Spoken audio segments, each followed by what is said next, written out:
Hello friends, আমি সুব্রত। আজকে আবার চলে এসেছি তোমাদের নতুন একটা গল্প শোনাতে আমার চ্যানেল গল্প দাদাতে। আজকে আমি তোমাদের শোনাবো সুকুমার রায়ের লেখা হেসরাম হুঁশিয়ারির ডায়েরি। তাহলে শুরু করা যাক। প্রফেসর হুঁশিয়ার আমাদের ওপর ভারী রাগ করেছেন। আমরা সেকালের জীবজন্তু সম্বন্ধে নানা কথা ছাপিয়েছি, কিন্তু কোথাও তার অদ্ভুত শিকার কাহিনীর কোনো উল্লেখ করিনি। সত্যি এ আমাদের ভারী অন্যায়। আমরা সেসব কাহিনী কিছুই জানতাম না, কিন্তু প্রফেসর হুঁশিয়ার তাদের শিকারের ডায়েরি থেকে কিছু কিছু উদ্ধার করে আমাদের পাঠিয়েছেন। আমরা তারই কিছু কিছু ছাপিয়ে দিলাম। সব সত্যি কি মিথ্যা তা তোমরা বিচার করে নিও। 26শে জুন 1922, কারাকোরাম, পান্দাকুশ পাহাড়ের 10 মাইল উত্তর। আমরা এখন সব শুদ্ধ 10 জন। আমি, আমার ভাগ্নে চন্দ্রখাই, 2 জন শিকারী, ফক্কর সিং আর লক্কর সিং, 6 জন কুলি। আমার কুকুরটাও সঙ্গে সঙ্গেই চলেছে। নদীর ধারে তাঁবু খাটিয়ে জিনিসপত্র সব কুলিদের জিম্মায় দিয়ে আমি, চন্দ্রখাই আর শিকারী 2 জনকে সঙ্গে করে বেরিয়ে পড়লাম। সঙ্গে বন্দুক, ম্যাপ, একটা মস্ত বাক্স, তাতে আমাদের যন্ত্রপাতি আর খাবার জিনিস। 2 ঘন্টা পথ চলে আমরা এক জায়গায় এলাম। সেখানকার সবই কেন অদ্ভুত ধরনের। বড় বড় গাছ, আর একটার নামও আমি জানি না। একটা গাছে প্রকাণ্ড বেলের মতো মস্ত মস্ত লাল রঙের ফুল ঝুলছে। একটা ফুলের গাছ দেখলাম, তাতে হলদে সাদা ফুল হয়েছে, এক একটা 1.5 হাত লম্বা। আর একটা গাছে ঝিঙের মতো কি সব ঝুলছে। 25 হাত দূর থেকে তার ঝাঁঝালো গন্ধ পাওয়া যাচ্ছে। আমরা অবাক হয়ে সব দেখছি। এমন সময় হঠাৎ খুব ফাপ গুপ গাপ শব্দে পাহাড়ের উপর থেকে ভয়ানক কোলাহল শোনা গেল। আমি আর শিকারী 2 জন তৎক্ষণাৎ বন্দুক নিয়ে খাড়া। কিন্তু চন্দ্রখাই বাক্স থেকে 2-3 জ্যাম বার করে নিশ্চিন্তে বসে খেতে লাগলো। ওইটা তার মস্ত দোষ। হাওয়া পেলে তার আর বিপদ আপদ কিছুই জ্ঞান থাকে না। এইভাবে প্রায় মিনিট 2 দাঁড়িয়ে থাকার পর লক্কর সিং হঠাৎ দেখতে পেল হাতির চাইতেও বড় একটা জন্তু গাছের উপর থেকে তার দিকে তাকিয়ে তাকিয়ে হাসছে। প্রথমে দেখে মনে হলো একটা প্রকাণ্ড মানুষ, তারপরও মনে হলো মানুষ তো নয়, বাঁদর। তারপর দেখি মানুষও নয়, বাঁদরও নয়, একেবারে নতুন ধরনের জন্তু। সে লাল লাল ফলগুলো খোসা ছাড়িয়ে খাচ্ছে আর আমাদের দিকে ফিরে ফিরে ঠিক মানুষের মতো করে হাসছে। দেখতে দেখতে 25-30টা ফল সে টপার টপ খেয়ে শেষ করলো। আমরা এই সুযোগে তার কয়েকখানা ছবি তুলে ফেললাম। তারপর চন্দ্রখাই ভরসা করে এগিয়ে গিয়ে তাকে কিছু খাবার দিয়ে আসলো। জন্তুটা মহা খুশি হয়ে এক গ্রাসে আস্ত একখানা পাউরুটি আর প্রায় 8 গুড় শেষ করে, তারপর 5-7টা সিদ্ধ ডিম খোলা শুদ্ধ চর মুড়িয়ে খেয়ে ফেললো। একটা টিনে করে গুড় দেওয়া হয়েছিল, সেই টিনটাও সে খাওয়ার মতলব করেছিল। কিন্তু খানিকক্ষণ চিবিয়ে হঠাৎ বিশ্রী মুখ করে সে কান্না সুরে গাঁও গাঁও শব্দে চিৎকার করে জঙ্গলের মধ্যে কোথায় মিলিয়ে গেল। আমি জন্তুটার নাম দিয়েছি হ্যাংলা সেরিয়াম। 24শে জুলাই 1922, পান্দাকুশ পাহাড়ের 21 মাইল উত্তর। এখানে এত দেখবার জিনিস আছে, নতুন নতুন এত সব গাছপালা জীবজন্তু যে তারই সন্ধান করতে আর নমুনা সংগ্রহ করতে আমাদের সময় কেটে যাচ্ছে। 200 রকম পোকা আর প্রজাপতি আর 500 রকম গাছপালা, ফুল ফল সংগ্রহ করেছি। ছবি যে কত তুলেছি তার সংখ্যাই হয় না। একটা কোনো জ্যান্ত জানোয়ার সঙ্গে ধরে নিয়ে যাওয়ার ইচ্ছা। দেখা যাক কতদূর কি হয়। সেবার যখন কটক ওডন আমায় তাড়া করেছিল তখন সে কথা কেউ বিশ্বাস করেনি। এবার তাই জলজান্ত প্রমাণ সংগ্রহ করে নিচ্ছি। আমরা যখন বান্দাকুস পাহাড়ে উঠেছিলাম তখন পাহাড়টা কত উঁচুটা মাপা হয়নি। সেদিন জরিপের যন্ত্র দিয়ে আর চন্দ্রখাই পাহাড়টাকে মেপে দেখলাম। আমার হিসাবে হলো 16,000 ফুট, কিন্তু চন্দ্রখাই হিসাব করলো 42,000। তাই আজ আবার সাবধানে দুজনে মিলে মেপে দেখলাম। এবার হলো মোটে 2,700 ফুট। বোধহয় আমাদের যন্ত্রে কোনো দোষ হয়ে থাকবে। যা, এটা নিশ্চয় যে এ পর্যন্ত ওই পাহাড়ের চূড়ে কেউ ওঠেনি। এ এক সম্পূর্ণ অজানা দেশ, কোথাও জনমানুষের চিহ্ন মাত্র নেই। নিজেদের ম্যাপ নিজেরা তৈরি করে পথ চলতে হয়। আজ সকালে একটা কাণ্ড হয়ে গেছে। লক্কর সিং একটা গাছে হলদে রঙের ফল ফলেছে দেখে তারই একখানা একটু খেতে গেছিল। এক কামড় খেতেই হঠাৎ হাত পা খিঁচিয়ে সে আর্তনাদ করে মাটিতে পড়ে ছটফট করতে লাগলো। তা দেখে লক্কর সিং ভাইয়া রে ভাইয়া বলে কেঁদে অস্থির।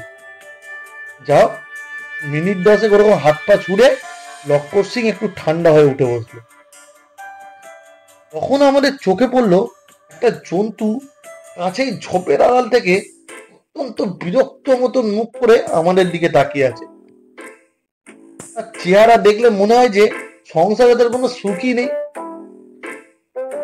এসব গোলমাল কান্নাকাটি কিছুই তার পছন্দ হচ্ছে না। আমি তার নাম দিয়েছি গোমরা থেরিয়াম। এমন খিটখিটে খুঁতখুঁতে গোমরা মেরেজের জন্তু আর আমরা দ্বিতীয় দেখিনি।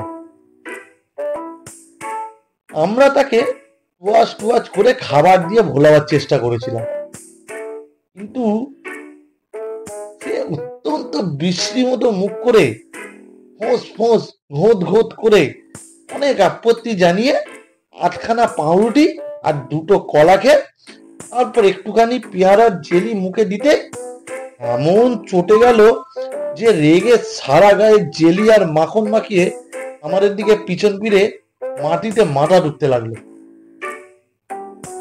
14ই আগস্ট, বান্দাকুস পাহাড়ের 25 মাইল উত্তর। ট্যাপ ট্যাপ ট্যাপ ট্যাপ ঝুপঝাপ। সকালবেলায় খেতে বসেছি, এমন সময় এরকম তো একটা শব্দ শোনা গেল। একটুখানি উঁকি মেরে দেখি আমাদের তাঁবুর কাছে প্রায় উট পাখির মতো বড় একটা অদ্ভুত ধরনের পাখি অদ্ভুত ভঙ্গিতে ঘুরে বেড়াচ্ছে। সে কোন দিকে চলবে তার কিছুই যেন ঠিক ঠিকানা নেই। ডান পা এদিকে যায় তো বাঁ পা ওদিকে, সামনে চলবে তো পিছন ভাগে চায়। 10 পা না যেতে যেতেই পায়ে পায়ে জড়িয়ে হোঁচট খেয়ে পড়ে। তার বোধহয় ইচ্ছাটা ছিল তাঁবুটা ভালো করে দেখে, কিন্তু হঠাৎ আমায় দেখতে পেয়ে সে এমন হড়কে গেল যে তক্ষুনি হুমড়িকায় হুড়মুড় করে পড়ে গেল। তারপর এক ঠ্যাঙে লাফাতে লাফাতে প্রায় হাত 10 গিয়ে আবার হেলে দুলে ঘাড় বেঁকিয়ে আমাদের দিকে দেখতে লাগলো। চন্দ্রখাই বলল, ঠিক হয়েছে, এইটাকে ধরে আমাদের সঙ্গে নিয়ে যাওয়া হোক।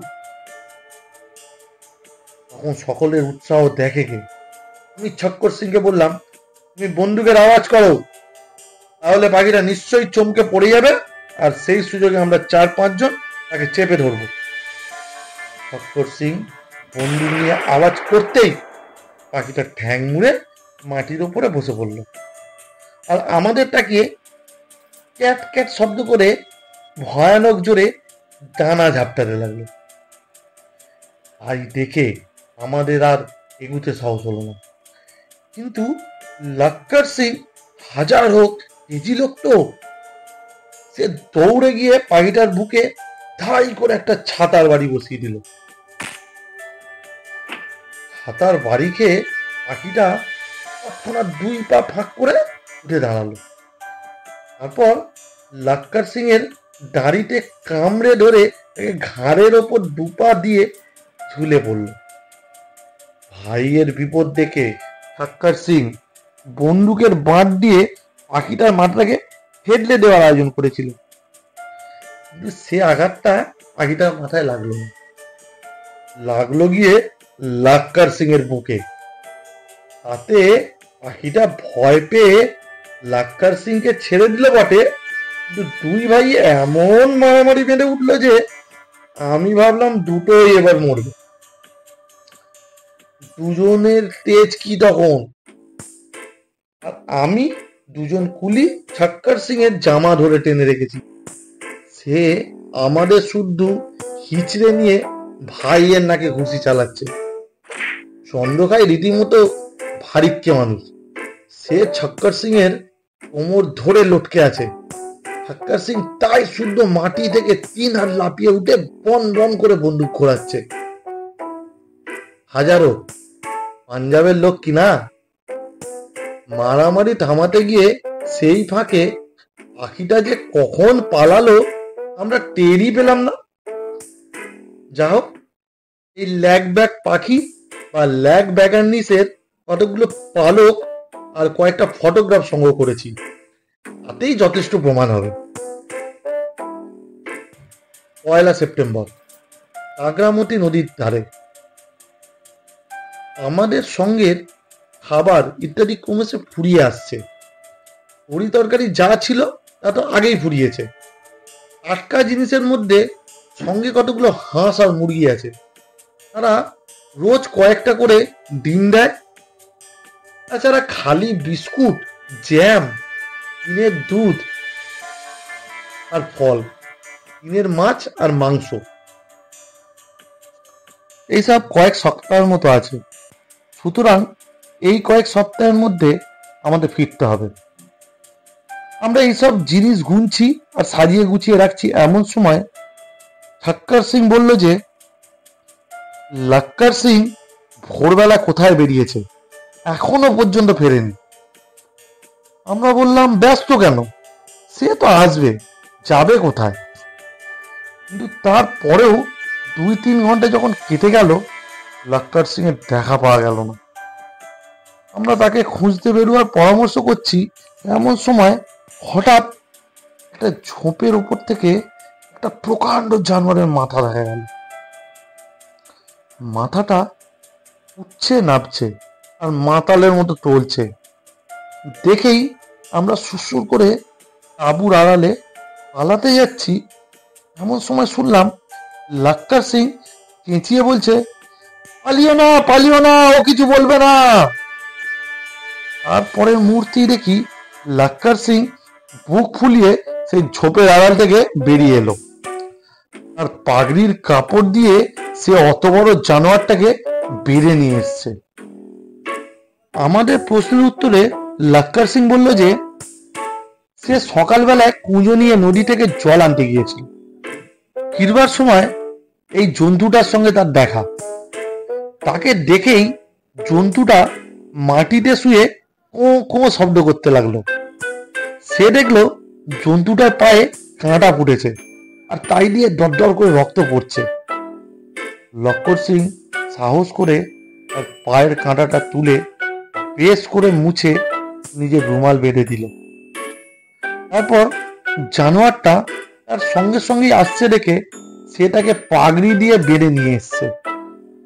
আমরা সবাই বললাম, তাহলে ওটা আমরা দেশে নিয়ে যাই, ওটা এরকম বাঁধাই থাক।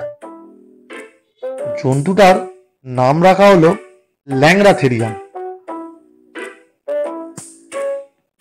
সকালে তো এই কাণ্ড হলো, বিকেলবেলা আর এক ফ্যাসাদ উপস্থিত।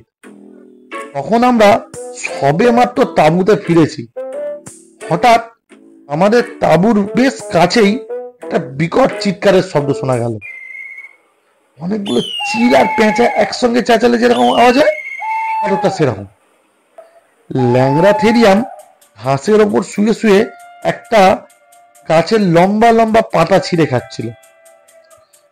চিৎকার শোনা মাত্র সে ঠিক শিয়াল যেমন করে কেউ ডাকে সেই রকম ধরনের একটা বিকট শব্দ করে বাঁধন টাড়ন ছিঁড়ে কতক লাফিয়ে কতক দৌড়ে কত মুহূর্তের মধ্যে গভীর জঙ্গলের ভিতর মিলিয়ে গেল।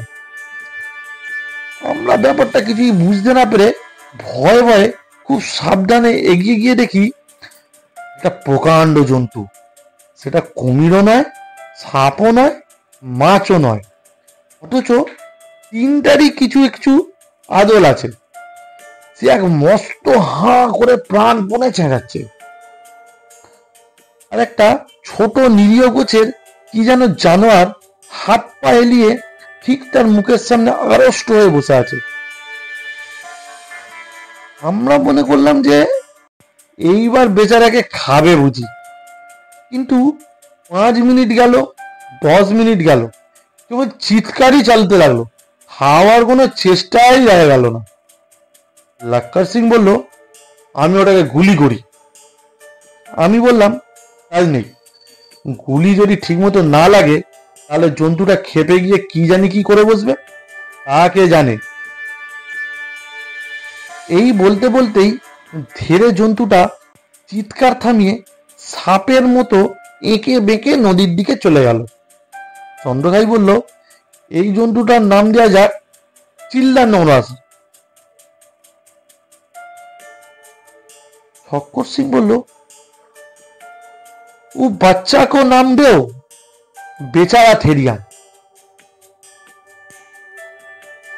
7ই সেপ্টেম্বর, কাঁকড়ামতি নদীর ধারে। নদীর বাঁক ধরে হাঁটতে হাঁটতে আমরা পাহাড়ের একেবারে শেষ কিনারায় এসে পড়েছি। আর কোনো দিকে এগোবার জো নেই। দেয়ালের মতো খাড়া পাহাড় সোজা 200 হাত সমতল পর্যন্ত নেমে গিয়েছে। যেদিকে তাকাই সেদিকেই একরকম। নিচের যে সমতল জমি সে একেবারে মরুভূমির মতো, কোথাও গাছপালা জনপ্রাণীর চিহ্ন মাত্র নেই। আমরা একেবারে পাহাড়ের কিনারায় ঝুঁকে এইসব দেখছি, এমন সময় আমাদের ঠিক হাত 50 নিচেই কি যেন ধরপড় করে উঠল। দেখলাম বেশ একটা মাঝারি গোছের তিমি মাছের মতো মস্ত কি একটা জন্তু পাহাড়ের গায়ে আঁকড়ে ধরে বালুরের মতো মাথা নিচু করে ঘুমাচ্ছে। তখন এদিক ওদিক তাকিয়ে এইরকম আরো 5-7টা জন্তু দেখতে পেলাম। কোনোটা ঘাড় গুজে ঘুমাচ্ছে, কোনোটা লম্বা গলা ঝুলিয়ে দোল খাচ্ছে, আর অনেক দূরে একটা পাহাড়ের ফাটলের মধ্যে ঠোঁট ঢুকিয়ে কি যেন খুঁটে খুঁটে বের করে খাচ্ছে। এইরকম দেখছি, এমন সময় হঠাৎ কট কটাঙ্কট শব্দ করে সেই প্রথম জন্তুটা হুড়োত করে ডানা মেলে একেবারে সোজা আমাদের দিকে উড়ে আসতে লাগলো। ভয়ে আমাদের হাত পা গুলো গুটিয়ে আসতে লাগলো। এমন বিপদের সময় যে পালানো দরকার তা পর্যন্ত আমরা ভুলে গেলাম। জন্তুটা মুহূর্তের মধ্যে একেবারে আমাদের মাথার উপর এসে পড়লো। তারপর কি যে হলো তা আমার ভালো করে মনেই নেই। খালি একটু একটু মনে পড়ে একটা অসম্ভব বিটকেল গন্ধের সঙ্গে ঝড়ের মতো ডানা ঝাপটানো আর জন্তুটার ভয়ানক কটকটাং আওয়াজ। একটুখানি টানার ঝাপটা আমার গায়ে লেগেছিল, তাতেই আমার দম বেরিয়ে প্রাণ বের হওয়ার জোগাড় হয়েছিল। অন্য সকলের অবস্থাও সেই রকম, অথবা তার চাইতেও খারাপ। যখন আমার হুঁশ হলো তখন দেখি সকলের গা বেয়ে রক্ত পড়ছে। সাক্কার সিং এর একটা চোখ ফুলে প্রায় বন্ধ হওয়ার জোগাড় হয়েছে। লাক্কার সিং এর বাঁটটা মচকে গিয়েছে, সে যন্ত্রণায় আর্তনাদ করছে। আমারও সমস্ত বুকে পিঠে বেদনা ধরে গিয়েছে। কেবল চন্দ্রকাই এক হাতে রুমাল দিয়ে কপালের আর ঘাড়ের রক্ত মুছছে, আর এক হাত মুঠো বিস্কুট দিয়ে খুব মন দিয়ে খাচ্ছে। আমরা তখনই আর বেশি আলোচনা না করে জিনিসপত্র গুছিয়ে বান্দাকুস পাহাড়ের দিকে ফিরে চললাম।